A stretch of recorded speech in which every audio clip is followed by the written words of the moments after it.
All right, everyone. I'm in the process of cleaning out my Garden Railroad koi pond. Got most everything cleaned out of the bottom. It's not completely clean. Depending on who you talk to, they say you shouldn't completely clean it because you want some of the organisms and bacteria from the previous pond that the fish are used to start your new water after you clean it out. Got most of the plants put back in. The hoses are filling. I'm not on city water.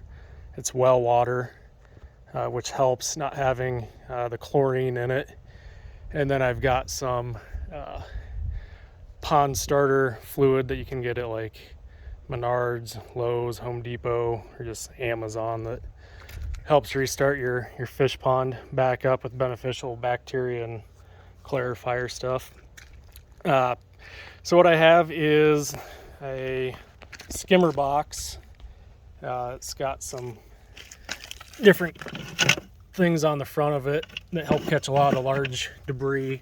There's a pump down in there, and then I can put a mesh type catch or cloth on it, but everything gets sucked in through here.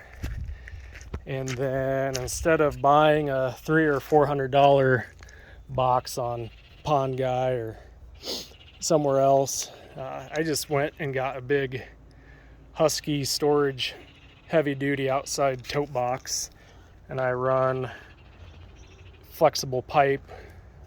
It's a 2-inch diameter up into an outlet that I made. This hose clamped on there. And then on the outflow side is a big 4-inch pipe that is siliconed into a hole that I cut and made. And then from there it runs through a pipe back down into the pond. And that helps aerate things too. There's a lot of bubbles and stuff. The lid does latch, so it can't blow open and critters and kids can't get in.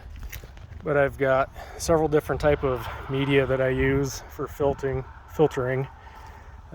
These are just cleaned, and again, they're not clean because I want to have some of that leftover residual from the previous pond to restart my new one. But they're cut to fit. So this one goes in. Nope, the other one actually goes in first. All right, buddy. Yep, there's one of my kids out here trying to help. It just goes in and you layer them. Here's another one. The black ones are more dense, and then as you come up, the blue is not quite as bad, but you get the idea.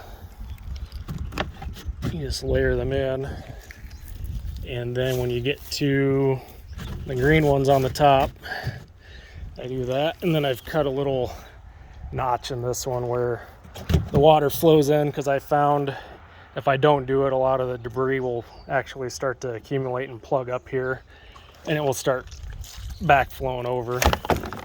Occasionally I'll put this just block of wood in, and it helps keeps things in place. And then the lid goes back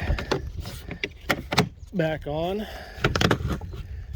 and gets clamped, and it's ready to go again. As soon as the water fills back up, I can turn the pump back on. Over here is the other pump for my waterfall, and that just goes up and into, if I can climb up here, the waterfall up here. So that collects a lot of the bigger debris and mud and muck. Hang on, buddy. I will in a second. And then it spills over into the bottom. So that's just quickly and briefly what I've got going on here with that. So.